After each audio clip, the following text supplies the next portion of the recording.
Shalom. Liturgi ibadah sejatinya tidak pernah lepas dari musik dan pujian. Ini adalah salah satu cara kita sebagai jemaat Tuhan mengagungkan kemuliaan namanya, serta mengucap syukur atas kasih karunia-Nya bagi kita, orang-orang yang telah diselamatkannya. Oleh karena itu, penting bagi kita sebagai umat Tuhan untuk memahami arti dari apa yang kita nyanyikan sebagai puji-pujian bagi Tuhan, agar pujian-pujian tersebut berkenan di hati Tuhan. Lagu himne klasik adalah lagu yang telah dinyanyikan dari generasi ke generasi dan telah teruji oleh waktu. Namun masih banyak umat Tuhan, baik yang tua maupun yang muda, ketika menyanyikan lagu himne hanya sekedar bernyanyi namun tidak memahami arti dan tujuan dari lagu tersebut.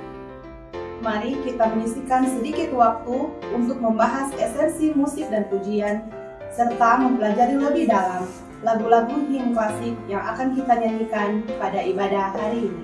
Selain ada lagu kontemporer, kita perlu mempelajari lagu-lagu himne klasik karena lagu himne klasik seperti karya Isaac Watts, Johann Sebastian Bach, bahkan Martin Luther penuh dengan doktrin yang padat dan mendalam sehingga dapat membantu jemaat memahami ajaran-ajaran penting seperti dosa, kasih karunia, pembenaran, dan kedaulatan Allah. Sedangkan lagu kontemporer seringkali lebih fokus pada pengalaman pribadi atau emosi dan kurang eksplisit menyampaikan doktrin yang kuat. Alasannya, lagu himne seringkali berdasarkan langsung pada mazmur atau teks Alkitab dan dianggap lebih sesuai dengan prinsip regulatif daripada lagu kontemporer yang terlalu bebas dalam ekspresi dan bentuk. Jadi, dari alasan tersebut, maka perlulah kita mempelajari lagu himne klasik. Kalau begitu, kenapa gereja membiarkan penggunaan lagu kontemporer? Walau memiliki kekurangan seperti yang dijelaskan sebelumnya, lagu kontemporer tidaklah sesat. Selama kita memilih dengan bijaksana dan berdasarkan hikmat dari Tuhan, banyak lagu kontemporer yang baik dan indah untuk dikumandangkan. Lagu-lagu ini dapat menjadi jembatan untuk menghubungkan musik dan pujian intergenerasi. Tapi perlu diperhatikan bahwa kerohanian setiap jemaat haruslah bertumbuh. Sehingga seiring bertumbuhnya kerohanian jemaat, perlulah kita bersama-sama belajar lagu-lagu yang lebih doktrinal. Tapi bukankah ketika kita menyanyikan lagu kontemporer, kita merasa lebih menjiwai lagu tersebut karena sangat relevan dengan keadaan kita saat ini dibandingkan ketika kita menyanyi lagu himne klasik dengan bahasa puitis yang bahkan kita tidak mengerti artinya? Bukankah Tuhan menginginkan kita bernyanyi dengan sepenuh hati? Tentu saja kita perlu menyanyikan musik dan pujian dengan sepenuh hati. Tetapi kita perlu membedakan sepenuh hati yang dimaksud adalah sepenuh hati karena kita mau meresponi Allah dan memuji Dia, ataukah kita merasa sepenuh hati karena kata-kata dan musiknya sesuai dengan kemauan kita. Nah, agar kita dapat memuji Tuhan dengan sepenuh hati, kita perlu menyadari bahwa musik dan pujian bukan hanya bagian pelengkap atau emosional daripada ibadah, tapi merupakan bagian yang sangat penting dan memiliki dasar teologis yang kuat serta tujuan yang jelas. Saat ini, mari kita sama-sama belajar tentang hal tersebut. Tujuan musik dan pujian dalam ibadah dapat dijabarkan dalam beberapa poin, yaitu pertama, musik dan pujian dalam ibadah haruslah bersifat teosentris. Artinya, musik dan pujian bukan untuk menyenangkan manusia, melainkan untuk memuliakan Allah sesuai dengan kehendaknya. Kedua, musik dan pujian adalah respon manusia terhadap firman dan karya Allah, bukan inisiatif manusia sendiri. Musik dan pujian muncul dari pengenalan akan siapa Allah itu dan apa yang telah Dia lakukan. Ketiga, musik dan pujian yang benar harus sesuai dengan Alkitab. Puji-pujian bukan semata-mata soal irama atau perasaan, melainkan harus menyatakan kebenaran firman Tuhan. Lagu pujian dipilih karena isinya yang doktrinal, bukan hanya emosional. Keempat, musik dan pujian mendidik jemaat dalam iman. Kelima, musik dan pujian juga adalah tindakan korporat. Saat jemaat memuji Tuhan bersama, kita semua menyatakan kesatuan dalam iman, pengharapan, dan tuntunan oleh Roh Kudus. Dari penjelasan ini, maka perlulah kita memperhatikan sebuah prinsip yang dinamakan prinsip regulatif, yaitu bahwa hanya elemen-elemen ibadah yang diperintahkan Allah dalam Alkitab yang boleh dilakukan. Tidak semua bentuk musik, ekspresi musik atau nyanyian dapat diterima. Musik dan pujian dalam ibadah adalah respon yang suci dan alkitabiah terhadap anugerah Allah. Ia bukan sekedar ekspresi emosional, melainkan bagian penting dari penyembahan yang sejati, yang harus dilakukan dengan penuh kesadaran teologis, berdasarkan firman Tuhan, dan dengan tujuan utama memuliakan Allah. Oleh karena itu, adalah sesuatu hal yang baik bagi kita semua untuk mengenal dan mengetahui setiap lagu yang kita persembahkan kepada Tuhan dalam ibadah ini. Di Gereja Kristus Manado, kita memiliki 3 lagu rutin yang dinyanyikan setiap minggu. Walaupun sebenarnya lagu-lagu ini dapat digantikan lagu yang lain selama tujuan lagunya sama, lagu-lagu tersebut adalah lagu pengantar ibadah, adalah lagu yang menggambarkan kemuliaan dan kesucian Tuhan, sehingga ketika kita masuk di tempat ini, kita merasakan betapa agungnya Tuhan kita, dan kita sadar betapa kecil dan tidak berartinya kita, sehingga kita harus bersandar dan sujud di hadapan Tuhan. KPPK 1, Tuhan berada di bait sucinya.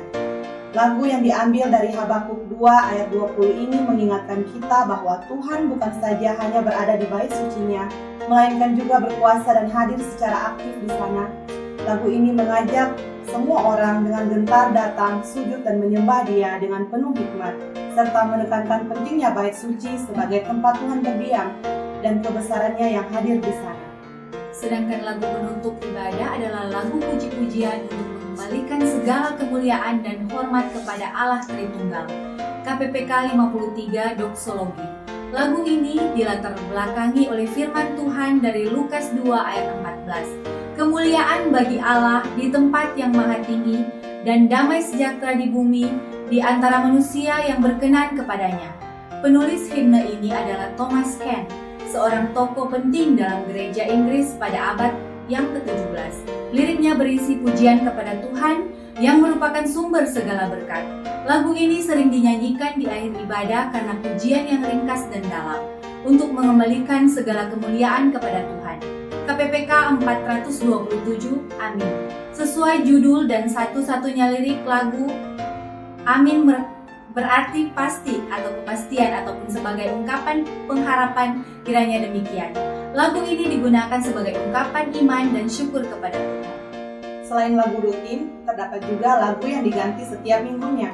Dan untuk ibadah hari ini, lagu yang akan dinyanyikan adalah sebagai berikut. KPPK 22, Sukacita Kusembahkan. Melodi lagu yang diambil dari Ode to Joy by Ludwig van Beethoven in the final fourth movement of his Ninth Symphony dan diadaptasi oleh Edward Hodges. Lirik lagu yang dibuat oleh Henry van Dyck ini sangat indah dan penuh dengan tema sukacita, pujian dan kasih kepada Tuhan. Lagu ini menggambarkan perasaan hati yang diterangi oleh sinar dari Tuhan, sehingga dari bait ke bait dapat dipelajari bahwa alam ciptaan adalah untuk kemuliaan Tuhan semata. Bait selanjutnya berbicara akan persaudaraan manusia di dalam Kristus sebagai anak sulung dan diakhiri dalam kemenangan dan kegembiraan dalam Tuhan. KPPK 187 dengan lembut Tuhan Yesus memanggil. Di dalam hymn ini, Will L. Thompson menangkap suatu aspek dari karya keselamatan Allah, bahwa juru selamat datang memanggil kita dan secara aktif membawa kita pulang, mengingatkan kita bahwa inisiatif keselamatan berasal dari anugerah Allah. Hymn ini juga mengingatkan kita bahwa Tuhan tidak perlu mengguncangkan bumi untuk bersama kita. Tuhan memanggil kita dengan suara yang lembut di tempat yang terpencil. Hari ini kita memiliki 2 lagu yang dibuat oleh seorang komposer bernama John Willard Peterson. John Willard Peterson adalah seorang penulis lagu Kristen yang sangat berpengaruh dalam musik Kristen evangelis, terutama pada tahun 1950-an hingga 1970-an.